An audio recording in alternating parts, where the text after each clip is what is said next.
Hello, everybody. Thank you for joining the Center for Healthcare Solutions webinar today. We have a very interesting and exciting topic to talk about.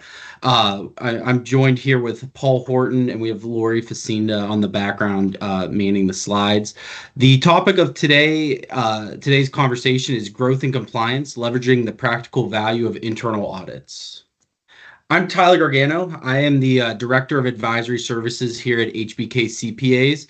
I'm stationed in our Hermitage, Pennsylvania office with some ties to Pittsburgh. I specialize in internal audits, business controls, SOX controls, internal compliance, process, forensics, and fraud. I have a wealth of experience working across multiple industries and serve on the advisory board for the Association of Certified Fraud Examiners.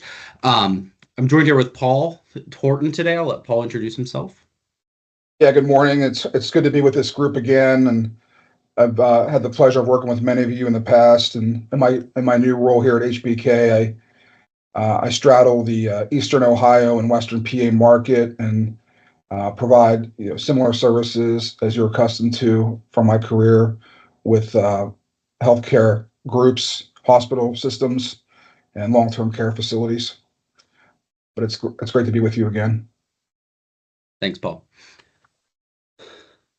So today's agenda, we have 5 topics to get through. We're going to talk about what is internal audit and how does it affect my company or your company, enhancing and maintaining the internal methodology. So we're going to walk through some specific examples of audits for hospitals and healthcare. So really try to touch home on what knocks on your door and what areas you should and could be aware of. And we're going to look at industry trends. Looking at the kind of what the outsourcing solutions and affordability, cost-saving benefits have to offer, what our firm can offer, what Paul and I specifically can offer, and how we can, help grow your organization through just different compliance and facets of the way that the hospital industry is trending. And then we'll just do a quick little wrap up so you guys can get our contact information and move forward. So for CPE, we have 4 learning objectives today to discuss. We're going to walk through the strategies of internal audit methods and internal audit methodology, really kind of walk through the internal audit life cycle from the creation of the group, what you should be looking for, and kind of what the steps of an internal audit partake in. We're going to apply some corporate operational strategies through leveraged outsourced professionals to provide value. Really want to hit home on what you can gain by utilizing experts in your field, getting people that understand the industry and understand you specifically and understand kind of what your healthcare group, your hospital facility is going through and how you can tidy things up or look to grow or look to expand into new horizons. The third point, we're going to identify efficiencies through internal procedures. This really hits home with a lot of the work that I do, where we're looking at kind of the A's and B's of your company. And, are we getting the best bang for our buck? Are we making the correct strategic decisions to grow forward and understand the ever-changing landscape that we're in? And then the fourth and final learning objective is recognize areas of opportunity to utilize those subject matter experts in your business. Similar to what I said earlier, understanding kind of, we might not know it all, and having people that have the background of the experience, like Paul does, for instance, to be a forefront in the landscape, to be really understanding of all the ins and outs of the operations. So, to kick things off, we're going to talk about what is internal audit and how does it affect the industry and company. Very plainly, internal audit is a team of trained professionals who provide an independent and objective evaluation of the financial and operational business activities.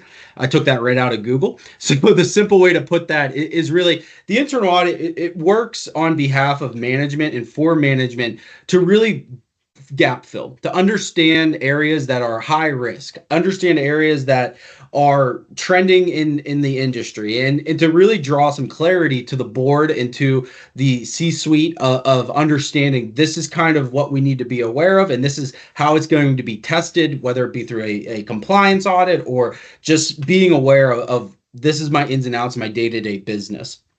Internal audits, frankly, have just become extremely popular. And, a lot of hospitals that I've been in discussion with and working with really want to focus on how can we leverage, our internal side of the business. When we think of, and we'll get into this in a little bit around the internal versus external side, the internal side, as we work on behalf of management, we're able to deliver results through a more A and B type conversation. We more or less are able to understand kind of this is where this risk can sit and this is how we can resolve it. Rather from the external side, they're going to give you the audit and kind of point out areas of observation where we will work through those observations and findings with you. The caveat to internal auditing is a lot of it is the solutions are extremely tailored. They're tailored to your industry. They're tailored specific to your company. The book of controls that you might have installed, maybe they're working. Maybe they need fine-tuned. Maybe they just simply need tested. That's where a lot of the time we'll get leadership feedback. We'll get day in and day out, from your your accounting function to your inventory management function to understand really what is tailored to you. Ultimately, it all boils down to risk. When I sit in a lot of board meetings and client meetings, the biggest question I always get is, well, what's the risk here? Where's the area that they can find something at? Through these, conversations that we have, a standard risk assessment is typically going to be what hits home.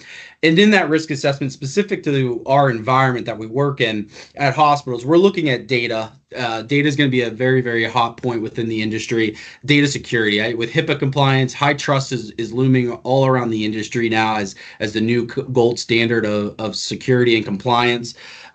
Compliance, controls, execution along those is our inherent controls or controls that we have in place, or maybe we don't have in place. Maybe we need to define the controls. How are they executing? What's working? What's not working? Where are the observations lying?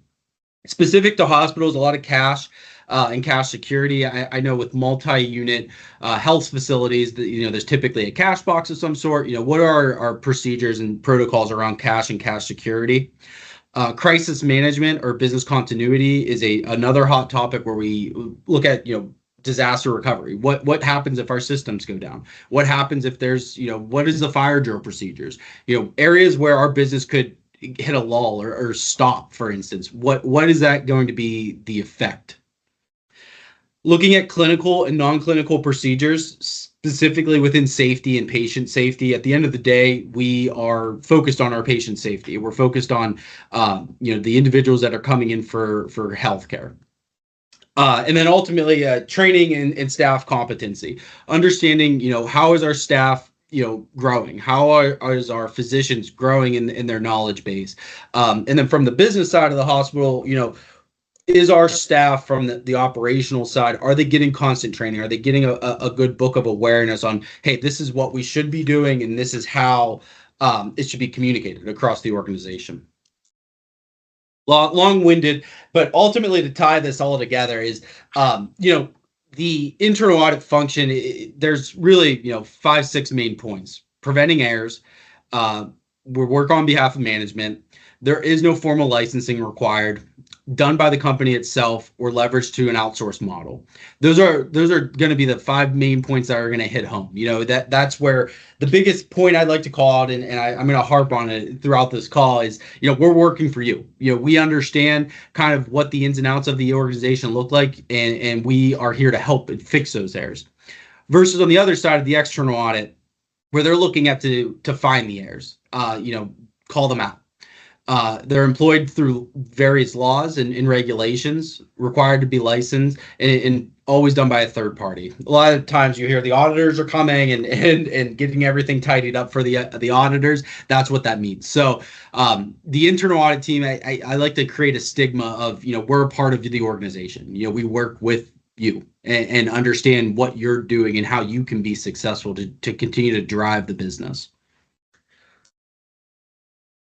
So we built this out as kind of what is appropriate to building this internal audit function. 7 key steps broken into 3 main categories of a strategic, a planning, and execution and monitoring phase. So within that strategic phase, we're looking at what is the expectation. So leadership, business owners, where's our value drivers? Where's that risk sitting? What is going on within our organization, and that we can circle back through. Paul, I think you had a call out on this slide as well.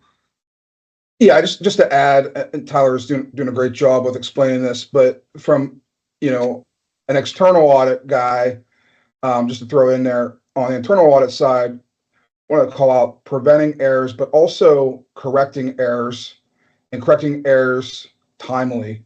I think there's a misconception that the external audit's going to find all the errors and then correct the errors. And I think that misconception that at least through a reliance on the external auditor, that they're going to catch and solve all your problems, but they're not scoped to do that. It can happen, but it doesn't always happen. On the internal audit, that scope is more detailed. It's more refined. The samples that they're testing are going to be more fruitful towards those prevention and correction of errors. And then also just to add, historically in this region, Western PA region, internal audit's been sort of a mixed bag. There has been organizations that have invested historically in a position or a department or a person. Many of those folks have retired over the years. There's been a lot of sacrifices on those positions made during heavy merger and acquisition periods in this region. And sometimes it's kind of been oversight in replacing those people. And then the reality is, in the current economic environment, it's been a pretty easy sacrifice to eliminate dysfunctionality as the providers are trying to bend their cost curve. And the reality is, as you all probably know, the finance teams are getting stretched pretty thin, and their monthly closing processes, gathering information for their closing processes, monthly transaction accounting, and those things. There's very little extra time for them to check their work, and they're really relying on validations and systems to be perfect and correct. And that's where this internal audit idea comes in, is who's checking to make sure those validations are done and appropriate, the systems are working effectively, and things aren't falling through the cracks.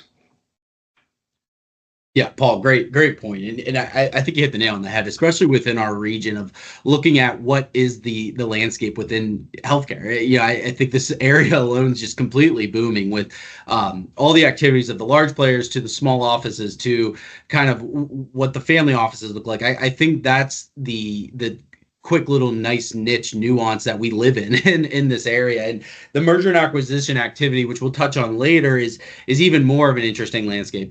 As stuff gets brought in or brought out, what does that happen to our finance department? Where's the downstream effect of that? That's great call out. So jumping back around what it looks like to build an internal audit function is looking at the stakeholders' expectations. And Paul kind of mentioned this, and I've mentioned this a couple times, but defining those value drivers, understanding specific to our finance department, for instance, of what are they relying on from a system perspective? What are they relying on from a sign-off perspective? Historically, and what I've seen and most recently is we're relying on our systems. We're relying on our systems to be perfect, just like Paul mentioned.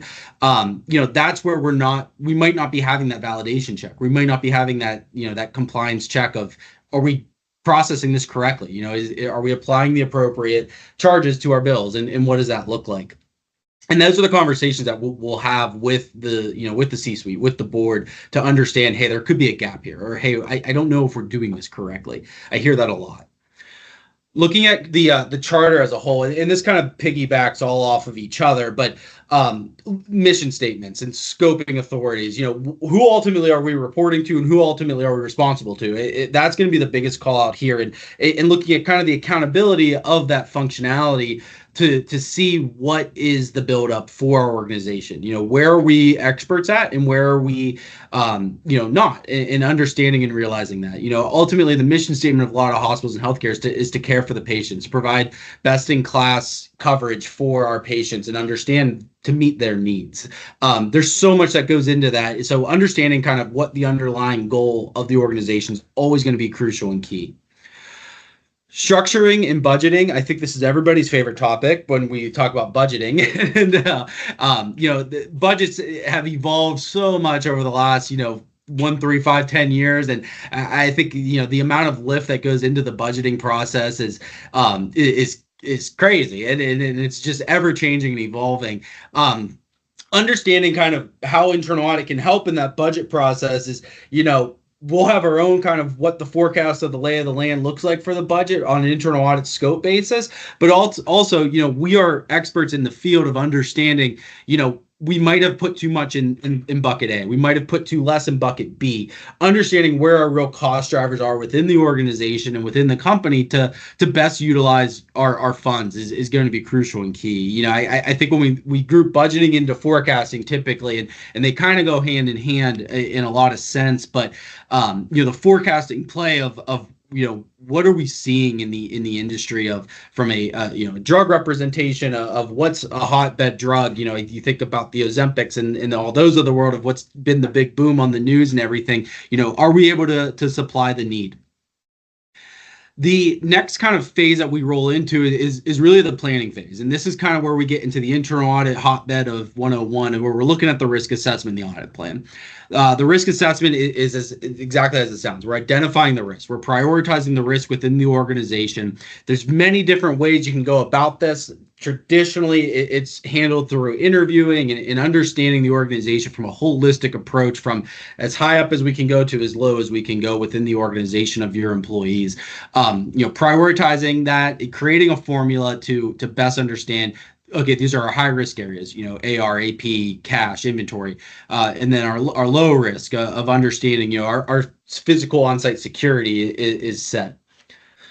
So when looking at kind of what the formula drivers are of the risk assessment, there's some nice tools that you can use to best understand, this is where the risk is sitting, and this is what we see. So whether it be we're in a good area or a poor area of high risk or low risk, there's formulaic tests that we can run to understand, this is where your impact could drive from. Resource management is an interesting spot within this planning phase. It's understanding, okay, we identify our risk. How can we, combat that? How can we test it? How can we understand it? That's typically where, Paul and I will come into play. That's where we'll roll out our internal audit, our outsourced team, and, develop those testing strategies with you. Understand kind of, where's this, after we see these high risk areas, these are kind of the key points we need to test. Understanding the talent, the screening, training up and understanding what we need to accomplish through the various testing. Looking at the next phase, execution and monitoring.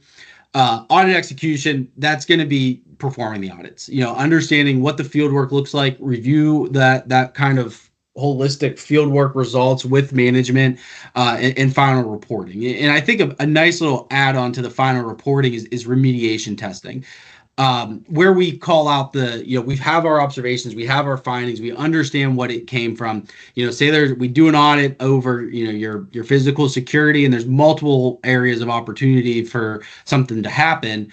1, 3, 5 months down the road, we'll come back and retest, and then we pass or fail again. So understanding that it is a big revolving circle throughout the years, but retesting, understanding the results of the testing are going to be crucial. And then looking at that effectiveness, at the end of the year typically is where we'll look at, hey, these were the big results of every audit. We do a final presentation of understanding these were all the findings throughout the whole year across every single location or across one location that we looked at. This is what was high risk. This is what was low risk. This was what was remediated. This is what's still pending or still open, just based on timing. Yeah, and just to add, when we report to the board or the audit committee or whatever subcommittee in place, oftentimes, and working with these groups, their agendas are heavy, but it's so important and paramount to make sure we're budgeting that time to include them in this process. In my travels with many of your boards and committees over the years, I'm always impressed with the talent and how astute these professionals that serve on your various oversight committees are. And they're in a real position to add value as well. Incorporating them in some of that planning phase isn't something to take lightly. I mean, they've been through a lot of Sarbanes-Oxley level things in their careers and in their organizations, and using them as an extra resource in this, I couldn't speak highly enough about it. Yeah, Paul, I honestly can't agree more. Typically what we see, the board and the charter, the internal audit committee of what that looks like at hospitals, healthcare facilities, the professionals that are on serving on that board are just top class. I mean, you see it everywhere, from the smallest of small facility to the largest of large facilities, and utilizing not only their expertise but their experience in the field is what drives the value, and that's what we see. I like to start every single risk assessment with just interviewing the board and understanding, this is what we see at my place and this is what we see here, and it's an interesting outlook upon what we can see and find and test.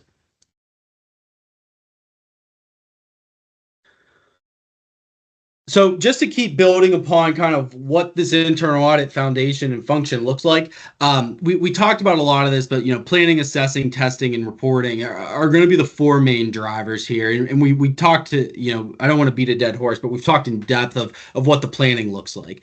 The assessing and the testing is kind of what I want to touch on next. But when we look at assessing, it's understanding the control environment. We've talked about this previously, but understanding kind of each facility, each unit is operating differently. Specifically, each location is going to frankly operate differently. We may not want to hear that, but in all reality, they're going to in some case.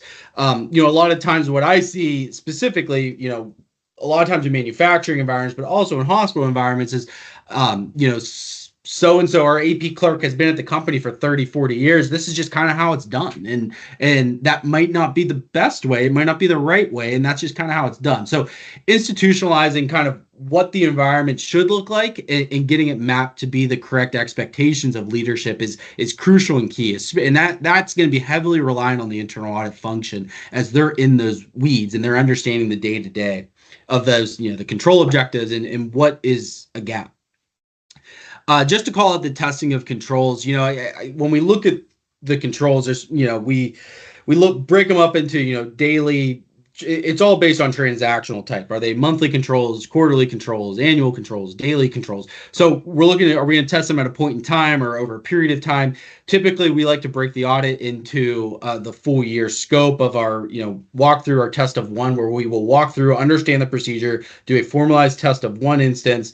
Then we roll into our interim period, which is typically in the middle of the year, to do our bulk testing. We'll, test, 10, 15, 12, 20 controls to get a more defined population of the testing, and then wrapping up with year-end testing, where we're testing a very small sample just to get a full year picture of understanding this is how this control operated, this is where it passed, and as soon as we identify that observation or that finding of there's a kink in the chain, it gets implemented and immediately addressed, so that for going in the next year, we're able to test the new control, we're able to test the new evidence that we are obtaining based upon the deficiency that's prior noted. And then finally, we talked about the issuing of reports, and I think another call out here is getting sign off and buy-in from the business directly and from the function directly. When I like to do a final presentation of, hey, this is how this audit went, getting out of the controls testing, where we're looking at an actual process testing, like, hey, I really want to understand, what patient data are we gathering upon, a patient walking through the door. Doing a full book audit like that is really where we get the understanding of, the front desk, of understanding of the physician, of understanding of the board. To give clarity on the day-to-day is where we see a lot of the success drivers there. We can test the controls night and day, but understanding at the, what is the business process here, that's where we get a lot of drivers for that. We checked the boxes on they came in, but did we get the appropriate insurance card? Did we get the appropriate communication off on, hey, here's what we're offering, this is what you're here for, and so on and so forth. That's where the audit report will really come into play as we shift into a, maybe not focusing on controls, but also focusing on the process side of the business. Yeah, and we when we get into the controls planning and assessing, one of the things I would just add is, you know, the folks we work with, and it's certainly admirable to aspire for these perfect control environments. But the reality is, the resources don't necessarily line up with those ideals. And where people get stuck in the mud a little bit is they either throw their hands up and say, I'm too small, I don't have enough people. They sell themselves short on kind of being a little bit more inventive. And when I say inventive, I would say, as you're going through those controls, those segregation of duties, those monitoring, transactional responsibilities, those reconciliation processes, people lose sight of compensating controls oftentimes. And these are things that, they're workarounds, and those are also important to, as Tyler mentioned, identifying those compensating controls as part of those planning and assessment processes. And many times, management just misses that idea in part or wholly. Take credit for what you do. There's a lot of checks and balances that are in place that are not identified, or they're minimalized whenever you're taking credit for what you are doing internally. 100%. Yeah, and Paul, you made a good point where a lot of times when I meet with clients, we hear, well, we're too small to worry about that. We're way too small. We don't, and that's always it always makes me laugh a little bit because I'm like, yeah, but it's still the same risk. We're still facing the same problems as, the big players in the field, and understanding, size of your organization matters in the sense of, the scalability of your organization. Is it mapping back across? And the conversation of, we're too small for an internal audit department. We're too small for that. And it's funny because while you might think you are too small to have a full-blown internal audit function, there's still these underlying risks. There's the underlying controls, this underlying process that needs to be evaluated and needs to be discussed with leadership. A lot of times we focus on the financials, but we have to think what builds to the financials, the people, the operations, the organization build to the financial, results of the hospital. So, taking a sidestep from controls and really looking at kind of the internal audit, you hear process and control testing, and then you'll hear kind of the internal audit function. And it's the same people, just with a different view on what we're accomplishing here. The internal audit is going to be a formalized report. It's going to be a defined scope of testing. And that's where we get really creative with various scoping strategies, selecting the areas of risk and concern, understanding, after the risk assessment came, these areas were identified as higher risk because of XYZ, and these are the specific areas within that risk profile that sits. So we can get creative with how we scope and what the strategy we use to define the scope at each location. But understanding, the formalized report that you're receiving specifically detailed tests exactly what we define. Detailed tests based on the risk, details based on the concerns, details on prior, observations that have been noted. In looking at the different testing strategy in the different, cycles that we're testing, a lot of times when you get a formalized, audit that's taken, it's a one-time look at everything. Here we're looking at, sections differently. We're looking at it more consistently. We're looking at, kind of the consistency of the work that we're driving is the big player here. And then focusing on the value, where's the value strategy sitting within billing? Where's the value strategy sitting within, coding and collections? Like I said earlier, is, our finance professional that's been there for 30, 40 years, she's always just coded it this way. Is it the correct way? That's where we try to answer those questions of, there might have been a gap for those 30 years in understanding, taking a deep dive, looking into it.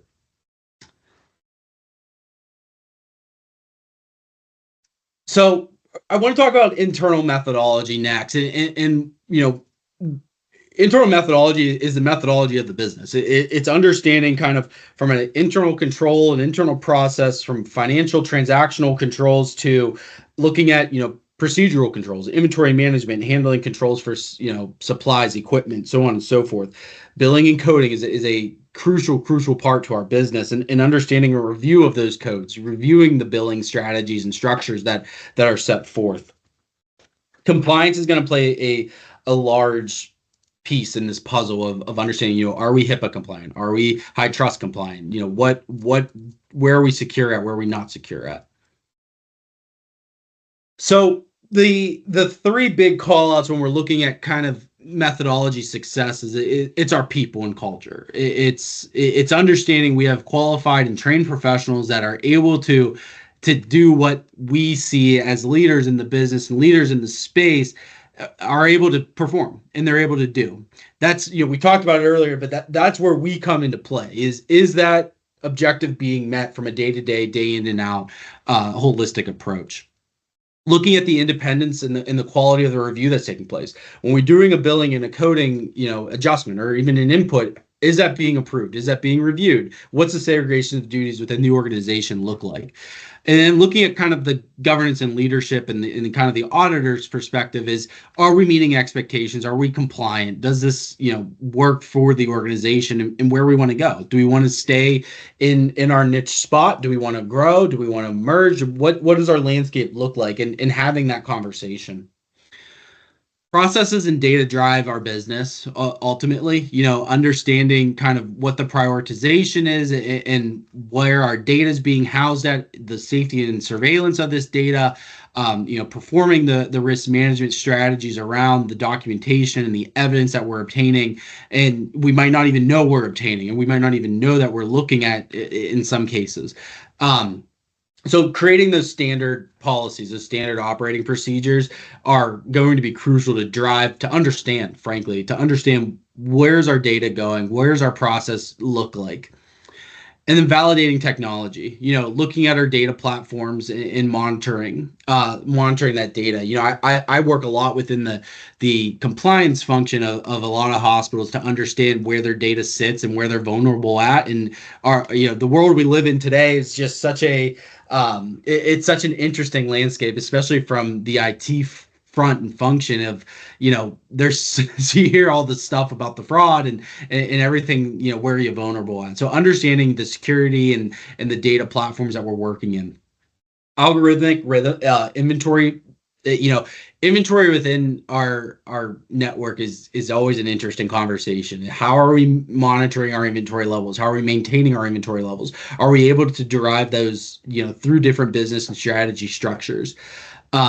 Same thing with safety is, like I said earlier, a lot of our mission statements is about patient care, but it's also about the safety of the organization. It's about the safety of the people within the buildings and what are we doing there? And document management, it kind of goes hand in hand with kind of our data platform, where how are we handling, our physical paper documents? What's our retention policy on those documents? We're keeping them for 1, 2, 3 years. What's HIPAA say? Understanding the different strategies that we can do with document maintenance as we go into maybe we want to develop into a cloud function where we're going all, IT heavy reliant.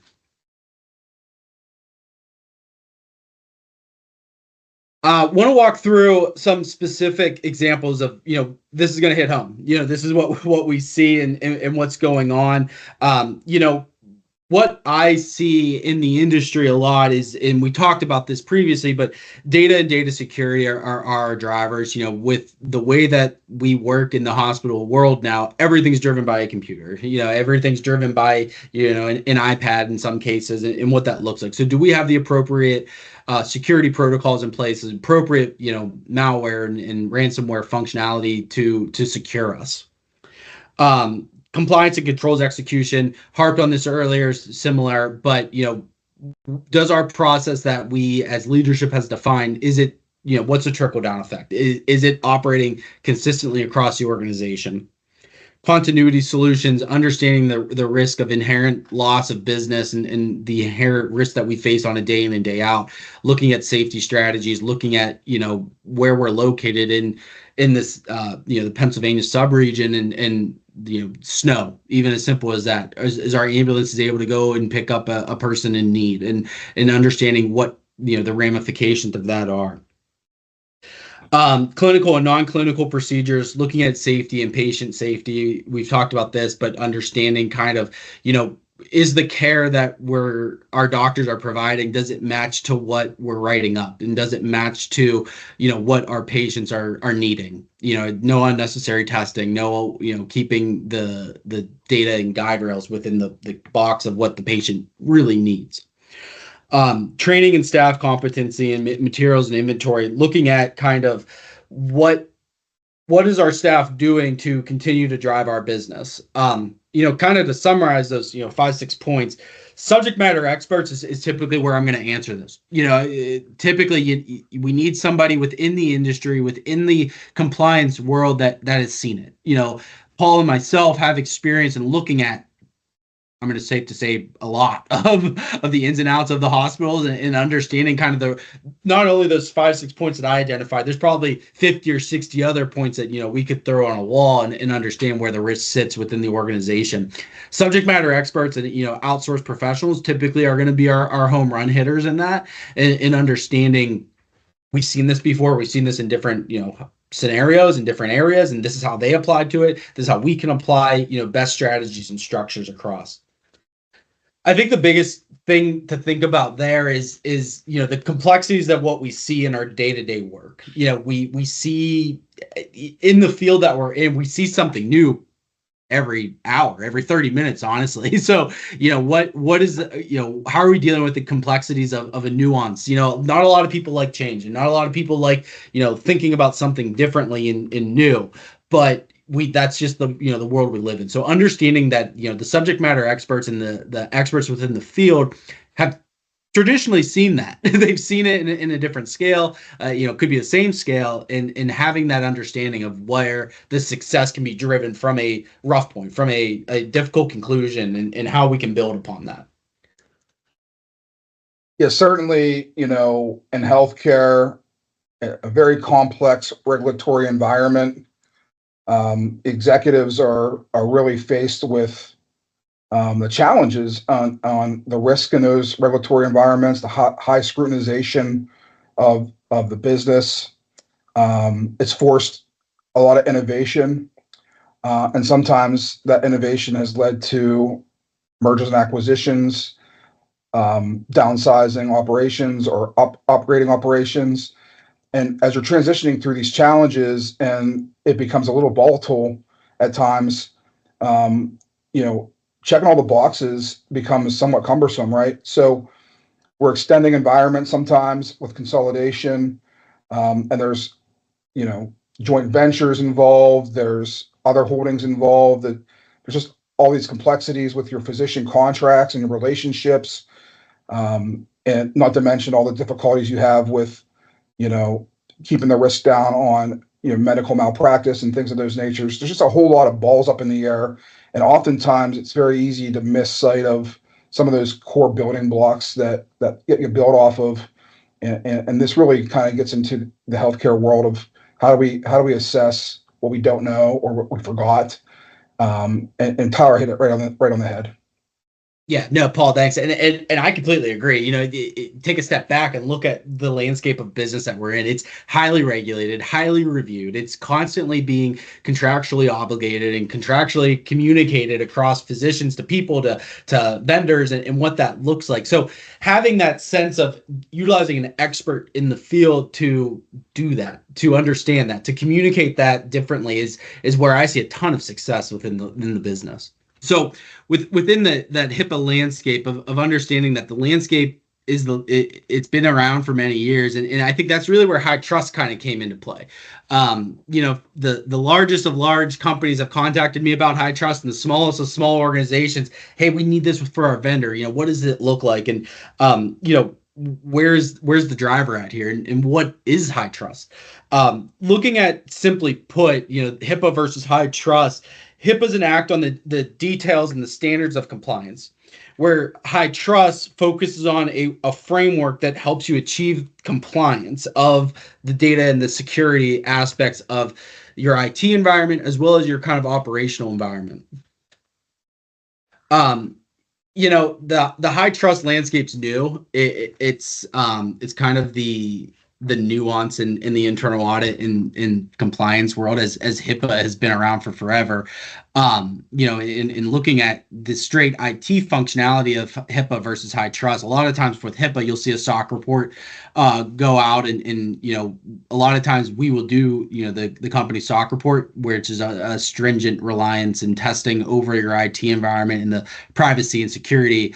I see passwords always popping up on where is our complexity meeting the requirements, and high trust falls a very similar suit. It's a compliance test around your organization to ensure that data is secure and that we're able to put our heads down at night and understand that we're in a safe environment and that we aren't prone to data leakage and what that looks like. I only see growth within this conversation of the high trust area and the HIPAA area. As time goes on, I think people are going to see the benefits of both and what that looks like. And, I see high trust gaining momentum, and, we've done a lot of high trust assessments and testing within the CSF tool, which is, the regulated and required approval limits of the high trust environment. So it's definitely going to be an interesting, as soon as now that this is where our security and data privacy is going to.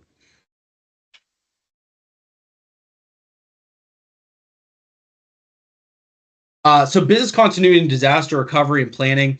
I've done a lot of these audits, and they're actually very interesting to identify where's areas in our businesses that could cause shutdown. Is ultimately the goal of looking at continuity and how flexible are we in understanding that disasters are going to happen. We live in Western Pennsylvania. There's snow. There's storms. There's a lot going on from the weather and shutdowns and the IT world we live in. How opposable are we to threats and hacking, and what does that look like? Hospitals are typically one of the top areas within the IT space to be hacked and to be data leaked and understand, just because of the sensitive data that we're looking at. Compliance and controls execution are going to be the answers to a lot of the continuity. Is are we aware of what can happen, and are we able to talk about what can happen, understanding that when it does happen, do we have a playbook? Okay, this is how we handle our system shutting down. This is how we handle our hospital doors won't open, and what's going on here. So understanding that there's always a plan A, but there's always a plan B, C, and D that need to be discussed and tested, frankly. Yeah. Developing the go ahead, Paul. Hey, I would just add, Tyler brought up a little bit about your IT susceptibility, and we've had several stories in Western PA on ransomware attacks and things like that, and it was a big deal before, but it's even more vital now with the reality of what we're going through as an industry, the rising costs of our employees and supply chain. And the shrinking amount of cash and capital we have on hand at times, really stretching our organizations thinner and thinner each day. And the question would be, can you afford not to? Can you afford any sort of interruption to your daily transactions? And the answer is no. So making sure that all those things are included in our thought process of why is it important to prevent these things, kind of speaks, going back to, again, internal audit processes and things like that really can flush out any of these weaknesses and things like that we're looking at. Yeah, no, exactly, Paul. And I think one of the kind of pie cutouts here is plan development. And I think that's going back to what does the outsource model look like? What does utilizing consultants to come in and look at this? Somebody like Paul and myself, where we've seen the disasters, we've seen the development and creation of these plans and kind of what it looks like. I think that's where it drives a keen eye to, looking at utilizing somebody that has the experience to understand the risk that we live in, and can we combat them in a manner that we don't lose revenue, frankly. Materials, inventory, safety, and non-clinical audits is another kind of key area that I see a lot of in hospitals and healthcare. Inventory drives our business. I think in a lot of cases, and I think, frankly, a lot of hospitals fly through inventory. From what I've seen personally and professionally, there's not really a case to rip open the package, pull out the new one, rip open the package, pull out the new one. Understanding the effects of what that looks like, and the effects of, our budgets, of our forecasts, of our inventory fluctuations is key and crucial. I think that's where we see a lot of gaps in the inventory process of not only our physical tools that we need to serve our patients, but also looking at our drugs, our pharmacies, and do we have an adequate supply of X drug to fulfill X number of fills for the drug, and what does that look like? Tracking inventory, historical inventory results, and planning and forecasting level is going to be the three simple answers of that. Utilizing a third party and kind of what that manner looks like, where we've seen the fluctuation of inventory. We're able to look at kind of your inventory movements through a different lens. I served as an inventory subject matter expert for a few years now, and the stuff where I've seen, the storage of inventory. Are we keeping it within the regulations of the temperature control? When we're looking at kind of specialty drugs and specialty pharmacies, are we meeting those guidelines that we need? Transportation of goods as well. A lot of hospitals and healthcare, especially in our region, are looking at a lot of the pharmacy that comes to your door, and are we able to stay compliant within the regulations of the drugs to meet the needs of our patients, so they're getting a quality product and we're able to supply the inventory on a timely and good manner. Yeah, I just see a lot of trending to outsourcing a lot of these functionalities as well, Tyler.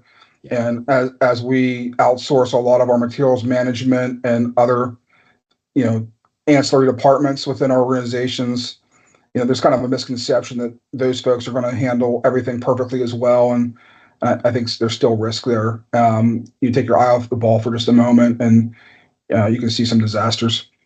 100%. And that's a great point, Paul, because you as a hospital executive, you think that pay somebody to do this for me, and they'll run it for me, and the risks that underlie there of our own, and are we able to fulfill the needs of our patients is the great call out there, and you put a lot of trust and reliance on those outsourced parties of supplying the drugs and supplying the materials that we need to keep the business running.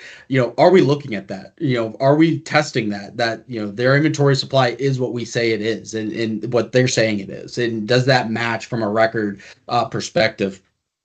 I think looking at kind of from an inventory management, inventory strategy, what's our waste, what's our our usage look like from a whoops, I opened this package to we needed this. I think there's a large waste reduction that a lot of hospitals can drive from, and frankly, that's dollars going in and out the door. And I have it called out here to look at visibility and transparency. We talked on it with utilizing the third party, but I think within our own staff, visibility and transparency of how are we using our tools and how are we using our strategies to fulfill the patient's needs and what's necessary. I think that's going to be crucial and key, as well as focusing on the forecasting of this is what we projected we would use and this is where we're at. And I think having the tough conversation of, this is where we landed and this is where we see what's going on within our business.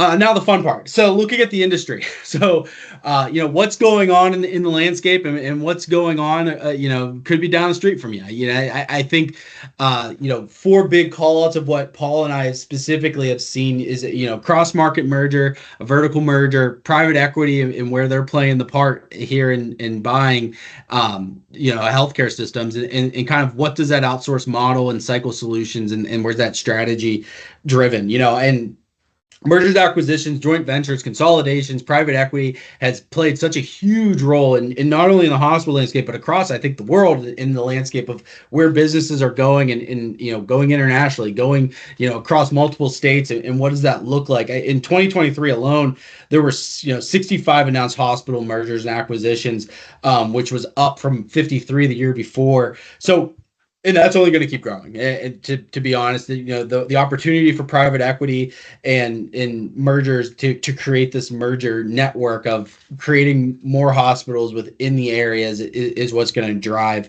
a lot of the business. Um, so looking at a vertical merger, one healthcare organization purchases another, offering a different healthcare services. So the big driver here, and you see the benefits of this, where we're able to acquire new patients as an additional source of care and revenue.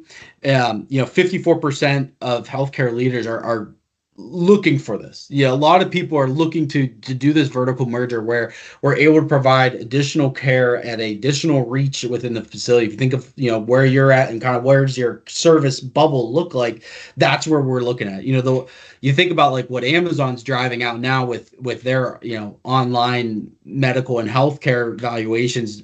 They're partnering with the Walgreens and the CVSs of the world as that vertical integration is in action right now. And that's where we're seeing a low cost provider that can reach multiple areas. I mean, can reach globally. That what it looks like to provide care right from your phone. So for us, looking at where's that vertical opportunity to grow into a facility that can facilitate additional needs or similar needs to what our patients need. A lot of times, probably wondering why we're talking about this, but a lot of times we institutionalize kind of what that transition and that handoff looks like. We understand the care and capabilities of both locations and both organizations to have the conversation of, you can supply X, we can supply B, and this is kind of where the mesh point takes place. That's where we get out of, we start understanding where the consultants come from and understanding what that conversation looks like. Private equity is just driving a lot of businesses in the world. I work with a private equity firm almost daily in kind of my day in and day out business. 460 U.S. hospitals are owned by private equity firms. So that's about 8% of private hospitals and about 22% of for-profit hospitals, which is just a staggering number. 26% of private equity owned hospitals serve rural populations, which is very similar to what we're seeing. And the opportunity for private equity prevents its own risks and rewards. I think in a lot of sense, the reward of getting that cash fast and having the financial backing, but also at the end of the day, private equity focusing on kind of the healthcare costs and those, they're going to be looking at the financial packages a lot more stringently than looking at kind of our care levels and our procedural levels of what that looks like.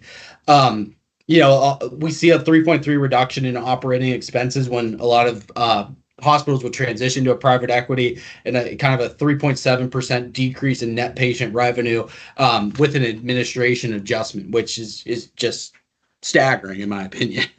The cost that we inquire about and what we see within the private equity landscape is, the system-based hospital are going to cost 31% more as we shift our thought process to growing the business rather than sustaining the business. And that's where a lot of the drive is going to come from a private equity firm and acquisition.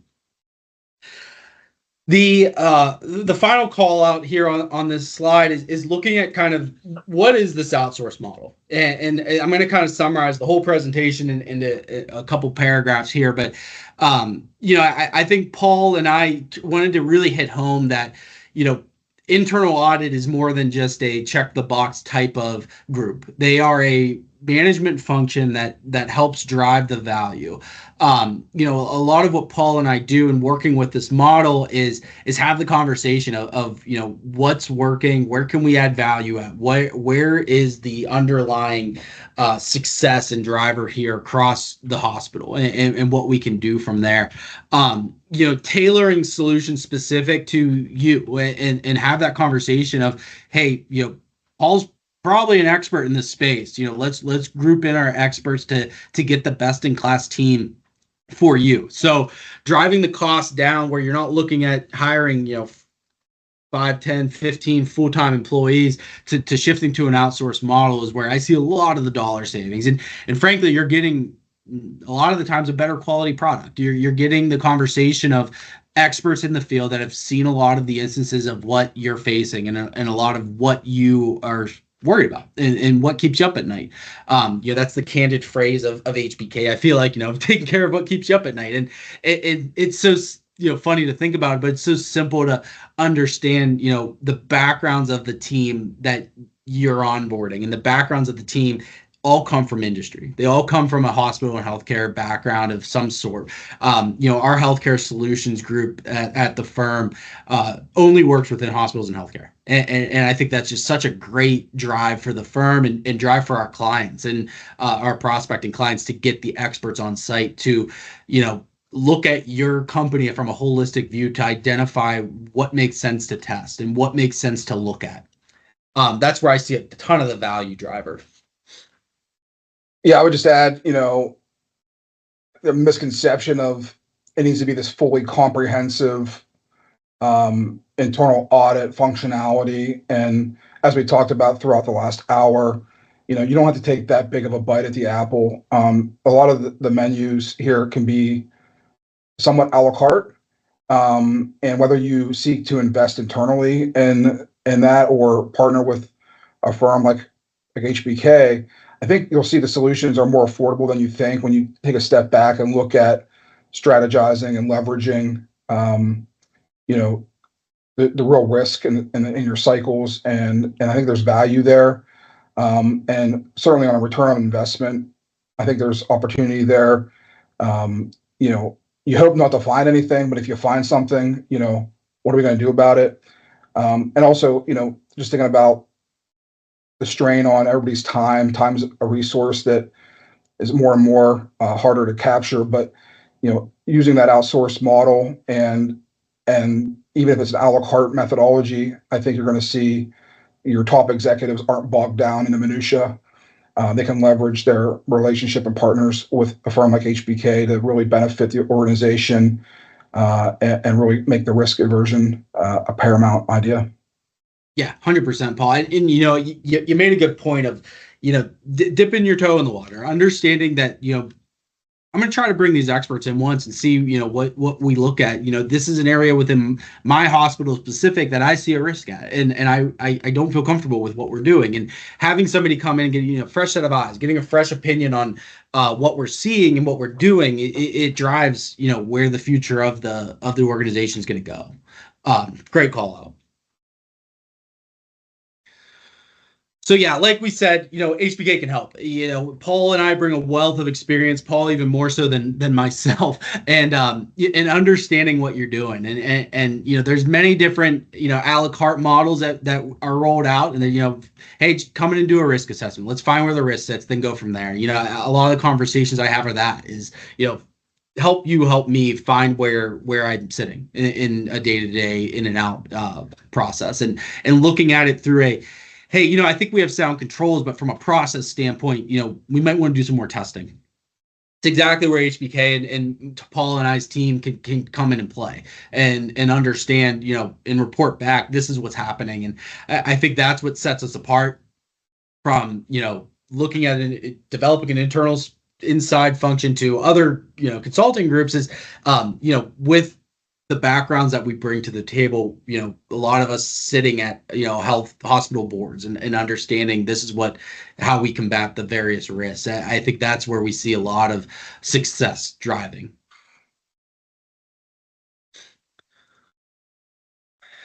And yeah, any questions, I had a great time talking with everybody. Please contact us.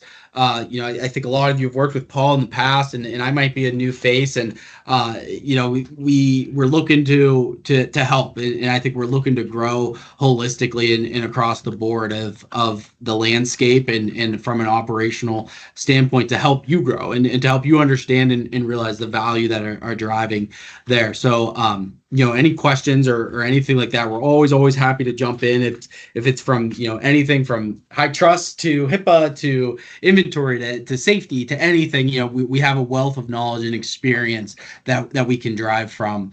I think now for the presentation, we're going to open it up to questions. So feel free to jump in and ask us anything.